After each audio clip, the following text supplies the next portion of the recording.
এইখানে বেগুন আর একটু সিম কেটে রেখেছি, ঠিক আছে। দেখো থালার মধ্যে অল্প আলু কেটে রেখেছি, আর এখানে লোটা শুটকি, এই যে লোটে শুটকি বলে না, সেই লোটা শুটকিতে দিয়ে কি বানাবো চলো তোমাদের সঙ্গে দেখাই। দেখো কড়াইতে তেল দিয়ে দিয়েছি, একটু নুন হলুদ দিয়ে দিয়েছি, কেন কি নুন হলুদটা দিলে কি হয়, তুমি যে কোনো জিনিস সম্বাস দিলে গায়ে ছিটকা পড়ে না, তার জন্য। তো এই যে তোমার বেগুন, তেলের মধ্যে বেগুনগুলো দিয়ে দিয়েছি, সিম দিয়ে দিয়েছি, নুন হলুদ দিয়ে দিয়েছি, তখন একটু ভাজা ভাজা করে নেব, ঠিক আছে।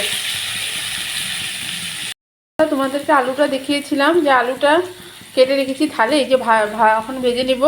এটার মধ্যে একটু নুন হলুদ দিয়েছি আর আলুগুলোকে ভেজে নিচ্ছি। দেখো দেখো এই লোটে শুটকিগুলো নুন হলুদ দিয়ে এখন ভেজে নিচ্ছি।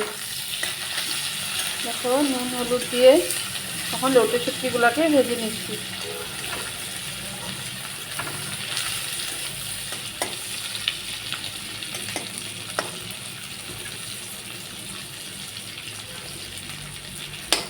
নুন হলুদ দিয়ে লোটে শুটকিগুলো ভেজে নিচ্ছি। দেখো এখানে বেগুন আলু শুটকি সব ভাজা হয়ে গিয়েছে।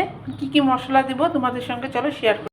দেখো এক একে এটার মধ্যে মশলা অ্যাড করি। এই যে এটা দিয়েছি তোমার ধনের গুঁড়া, ঠিক আছে। দেখো এটা হলো তোমার জিরের গুঁড়ো, ঠিক আছে। হলদি দিয়ে দিয়েছি, অল্প নুন দিয়ে দিচ্ছি, ঠিক আছে। দিয়ে দিলাম এখন রেড চিলি পাউডার, শুকনো মরিচের গুঁড়ো, ঠিক আছে।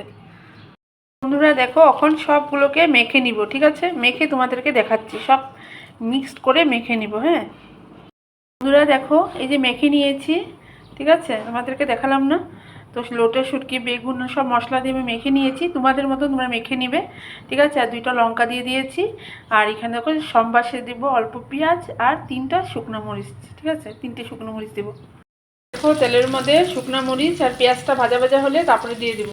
তোমরা দেখো তেলের মধ্যে শুকনো মরিচ আর তোমার পেঁয়াজটা ভাজা ভাজা হয়ে গিয়েছে, তারপরে আলু বেগুন যা যা মেখে রেখেছিলাম, শুটকিটা সব দিয়ে মেখে রেখেছিলাম, সব তেলের মধ্যে দিয়ে দিয়েছি। এখন দেখো এইভাবে ভাজা ভাজা হয়ে গেলে তারপরে নামিয়ে দেবো। বলছি বন্ধুরা হয়ে গিয়েছে আমার সবজিটা, দেখো অনেক সুন্দর লাগছে, খেতে তো অনেক টেস্ট হবে। হ্যাঁ দেখতেই এত সুন্দর হয়েছে আর খেতে অনেক ভালো লাগে। তোমরা বিশ্বাস করে একবার বানিয়ে এরকম খেয়ে দেখো, অনেক টেস্ট হয়। তো বন্ধুদেরকে বলছি যে আমার লোটে মাছের বেগুন আলু ভাজা কেমন লেগেছে তোমরা বলবে, ঠিক আছে। এটাকে শুকনা ভাজা বলা হয়, লোটে মাছের শুকনা ভাজা, ঠিক আছে। তো বন্ধুরা প্লিজ আমার ইউটিউব চ্যানেলের বন্ধুদেরকে বলছি প্লিজ আমার চ্যানেলটাকে একটু সাবস্ক্রাইব করবে, আর কমেন্ট বক্সে লিখবে যে কেমন হয়েছে। আর কিছু যদি তোমাদের জানার থাকে তাহলে আমাকে বলবে, আমি তোমাদেরকে রিপ্লাই করব। আর প্লিজ একটু সাবস্ক্রাইব করবে, প্লিজ করে বলছি তোমাদেরকে একটু সাবস্ক্রাইব করবে।